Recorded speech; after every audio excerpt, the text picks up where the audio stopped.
Changes to Oriana, Nooo, Shen, Karthus, Soraka, and LeBlanc in this episode of the Patch Preview. Welcome, Summoners, to the League of Legends Patch Preview. I'm Freak and I'm here with Morello, lead champion designer. Together, we'll be discussing some gameplay changes coming into the next update for League of Legends. Note that this video does not cover every single change, but will explain the thought process behind some of our decisions. Oriana is an extremely high-skilled champion, constantly repositioning the ball to play well. However, she's held back by feeling a bit unresponsive. In the Jayce update, we're making a few specific changes to clean up her gameplay. First, we're shortening the global cooldown on her abilities, so that abilities can be chained together much more quickly. Second, we're lowering the cooldown on command attack, but lowering its damage, while increasing the AP ratio on command dissonance. Third, we're increasing the cast range and tether distance for command protect. Finally, we're adjusting the values on her passive Clockwork Windup to rely on fewer stacks. What does this all mean for Oriana? We really like that Oriana's an interesting, high skill cap champion, but one of the things that was really holding her back was how much you had to fight the interface when playing her. Lowering her global cooldowns is really to improve her responsiveness and kind of amplify your skill. Now it's much more possible to do big epic skill combos with Oriana's ball.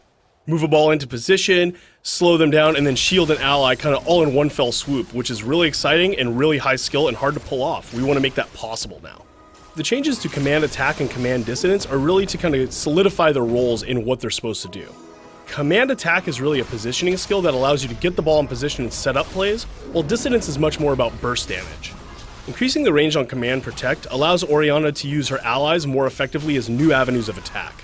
This means every ally you see is a possible way for you to set up a new combo on an enemy. Additionally, her ultimate now goes on a short cooldown whenever it snaps back to Oriana, so say when an ally flashes out of range, you don't waste your ultimate unintentionally. Oriana's not the most tanky champion, so it's not really realistic for her to sit there and auto-attack repeatedly for a long period of time. This passive change simply lets you realistically get a lot out of it. While Nooo is a valuable support, he isn't quite up to par as a jungler. This patch, we're giving him some buffs for jungling, specifically for being a strong counter jungler. We're reducing the cooldown on Consume, raising its damage at lower ranks, and reducing the number of attacks required to trigger his passive Visionary. What were the reasons behind these buffs for Nooo? Because Nooo uses his abilities to get through the jungle, Visionary being up more often lessens his reliance on Golem buff. Consume is really Noonoo's primary jungling spell, and so buffing it makes him not only faster in the jungle, but more able to counter jungle since it's really good at stealing big monsters. Global ultimates have started dominating high-level play, and teams are almost forced into picking or banning Karthus, Shen, and Soraka every game. In the Jayce update, we're raising the cooldowns of their ultimates, especially at high ranks. Why have we chosen these specific nerfs for these three champions? Global ultimates apply a lot of pressure and also don't need to worry about positioning, so to balance them out, they need to have longer cooldowns than other ultimates. With longer cooldowns, teams without global ultimates now have an opportunity to counterattack and apply pressure back to teams that do have them.